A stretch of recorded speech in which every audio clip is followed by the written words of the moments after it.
Superintendent, we have a great facility up there at the college, UVU College, but it's underutilized. Have you had any effort to try to put some utilization into that facilities and maybe do some expanding there? We have contracted with UVU, and we did a build out in their basement that houses our CAPS program, which is the Center for Applied Professional Students that we have in our a great program that many of you are familiar with. But as far as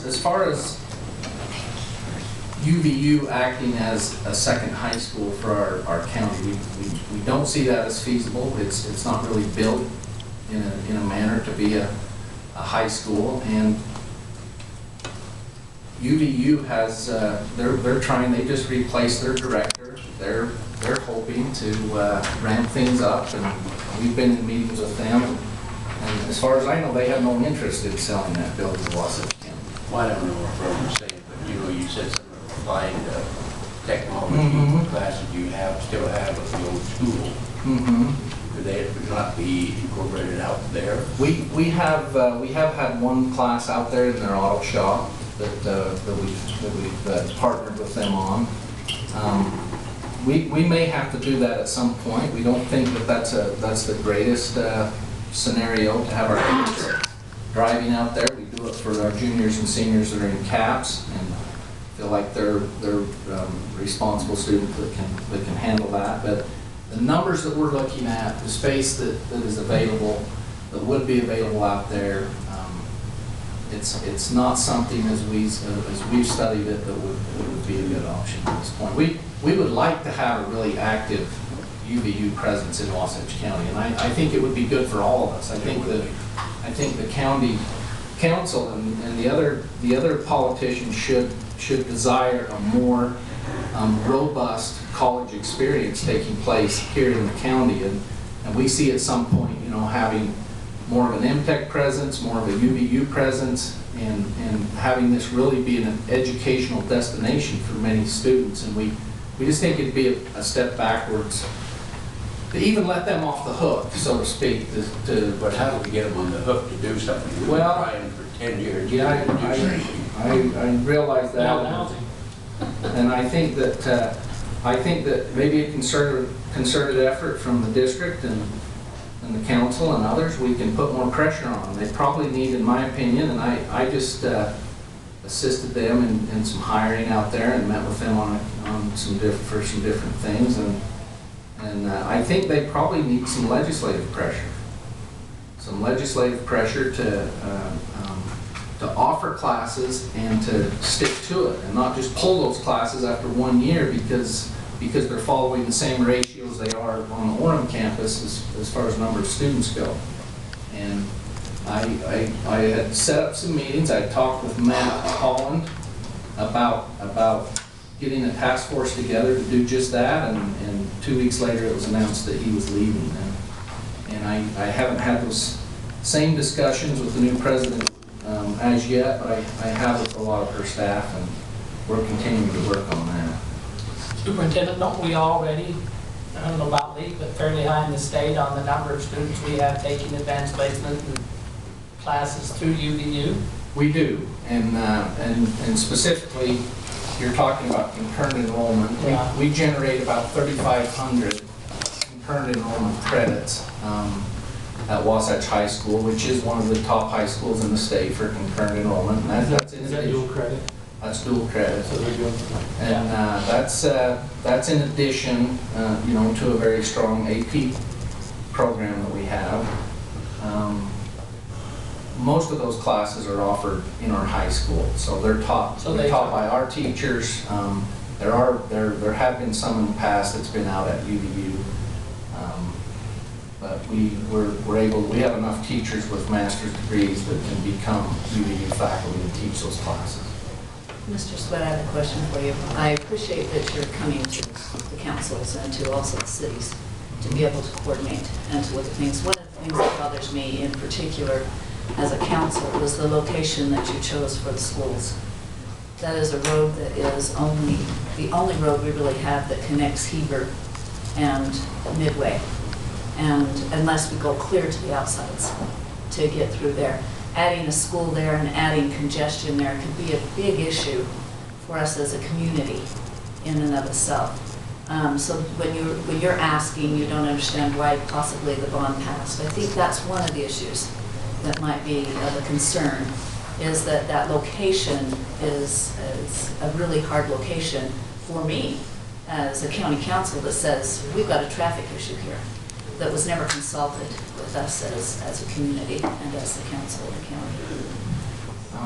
county. You know, we did study high school sites extensively, and as you would know, Ms. Crittenden, it's hard to purchase land out in the public purview, and it's hard to have those discussions be out there for every developer and every person that's wishing to purchase land in Wasatch County. And but there was extensive study that went into that site and continues to go into that site. And we have purchased that land. The purchase is complete, and we feel like that there's a lot of factors, and without taking too much time,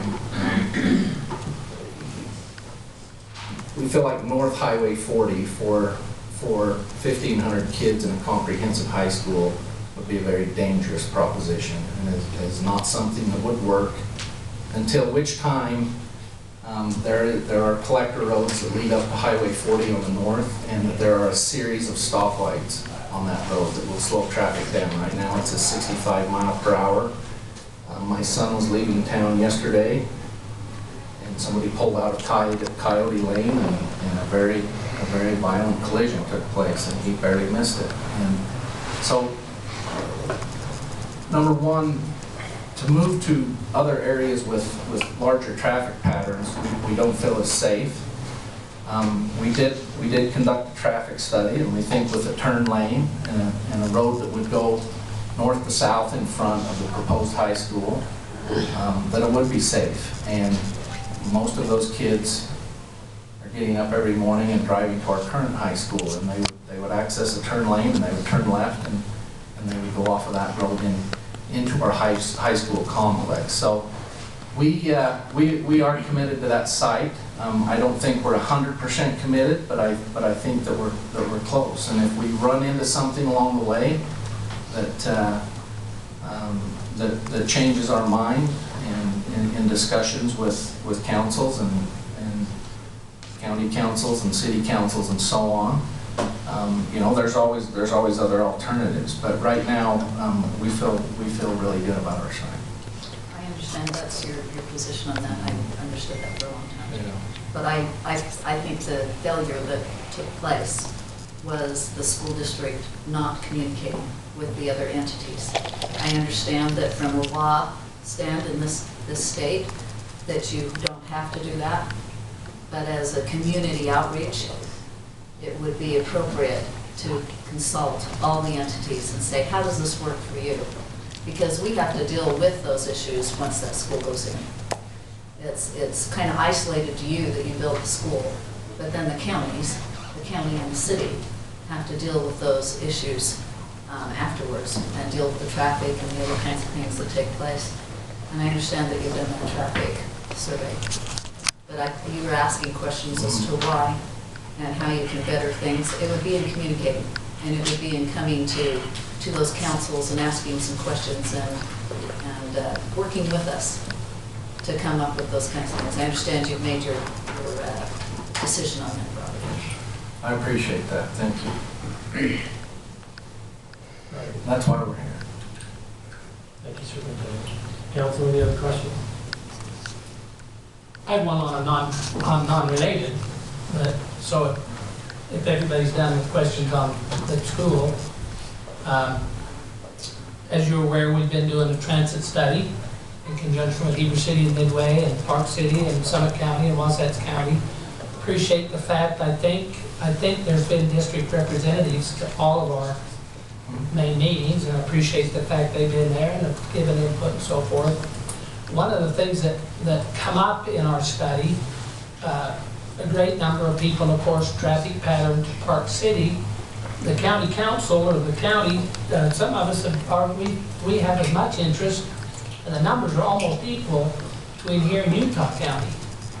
And one of the things that come up, and maybe the low-hanging fruit, as we look at moving forward with something with that traffic study, whatever we decide to do or decide we can afford to do, is a van pool, perhaps, between Utah and Summit County, or Wasatch County.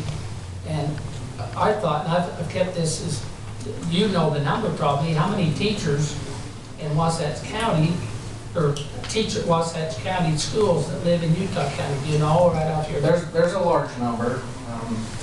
We would be looking K-12, somewhere around 20%.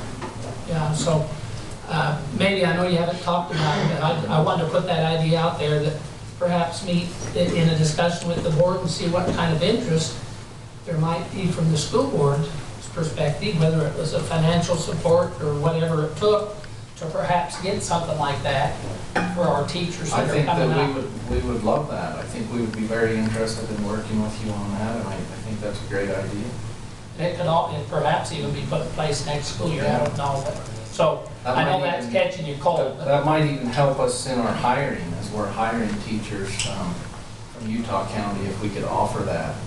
So we may want to talk about that sooner than later, because we're just in the midst of beginning our hiring process. So maybe put it on your board's agenda, and if we need to come back and communicate on more as we move forward with that. So that'd be great. Let's Good. plan on it. Superintendent, moving forward, thank you for coming today and presenting all this. So moving forward, how would you encourage parents or members of the community to get their questions answered?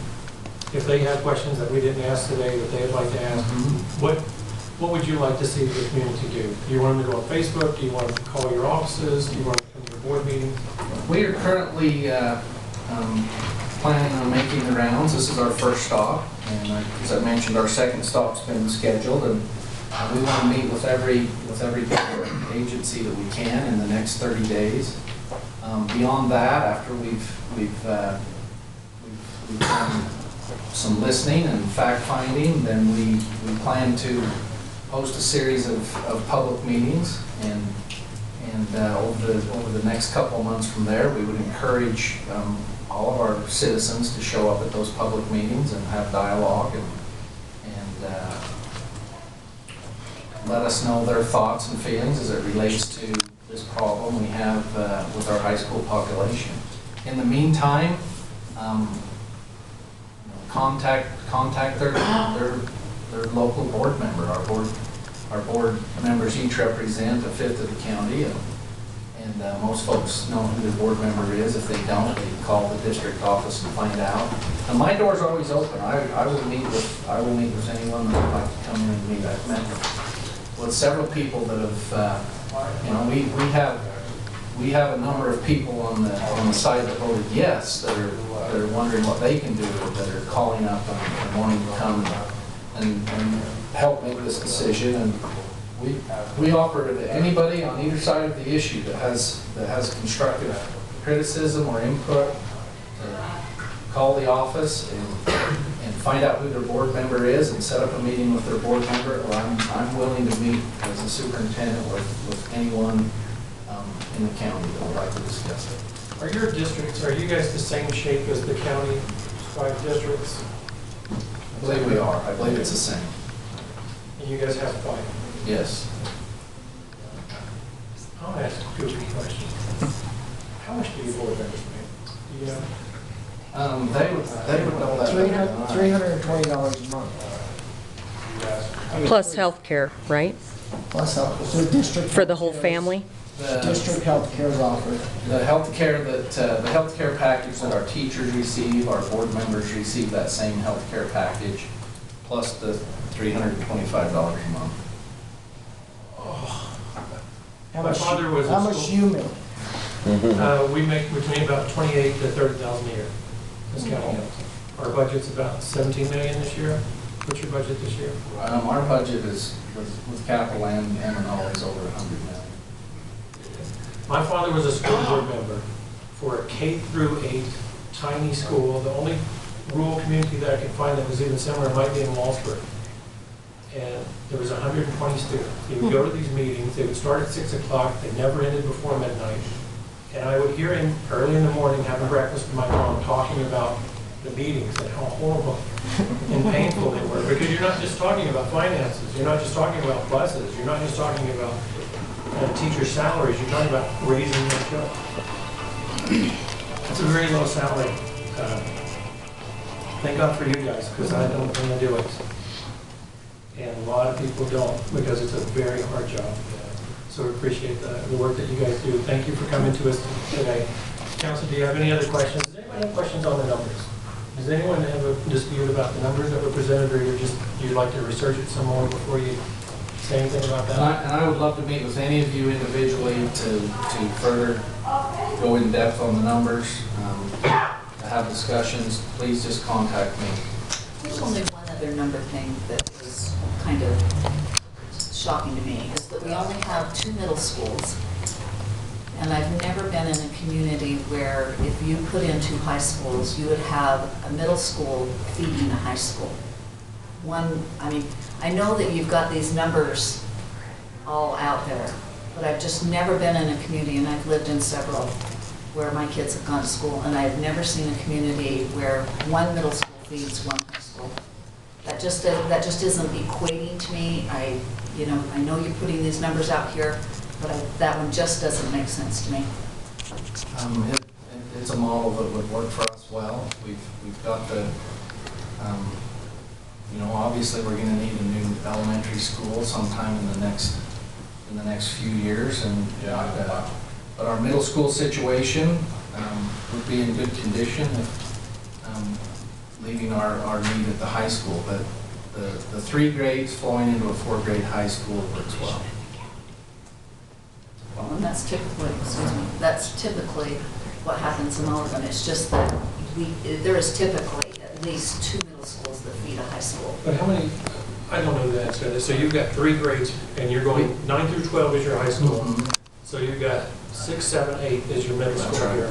Because the other middle school models I've seen, they just have the 2 upper grades in the middle schools. I don't know if that was your experience or if they have 3. There's a whole You've got 3 in middle school. There's a whole number of different configurations that you can make it work. But, And some of the middle schools don't put 9th grade in there. they don't. We've gone back and forth in this county. That's what I mean. We've tried to kind of flex it. We believe, we like to think, and certainly we do, as we sit in our board meetings and we discuss things, and as we work as district administrators, that every question goes back to what is best for our students. And we also have other responsibilities that go with that. That's for sure. But when you look at the best configuration for students, we are firm believers in our county that the 9-12 is the best configuration. It's when your high school transcript starts. We function in teams. Our teachers function in teams, and to have the 9th grade English teacher on the same team at least once a month with the 10th and 11th and 12th grade teachers, so you have what we call vertical alignment, and all that high school. Today's my day when I start the grades that they're going to look at if I send them to Stanford or MIT or the U of U. We just think it's a better academic configuration. The only downside that's ever been brought up to a 9th grade in a high school is the social part of it, and we think that we've addressed that over the years, and we've had very, very few problems that way. So we think it's working well for us. The only other numbers question I have too is, what is it you're doing to get this amount of children in each one of those homes? Because from what I've seen from the trend that is growth is that unfortunately Midway isn't bringing in a lot of children. Those properties are going pretty high.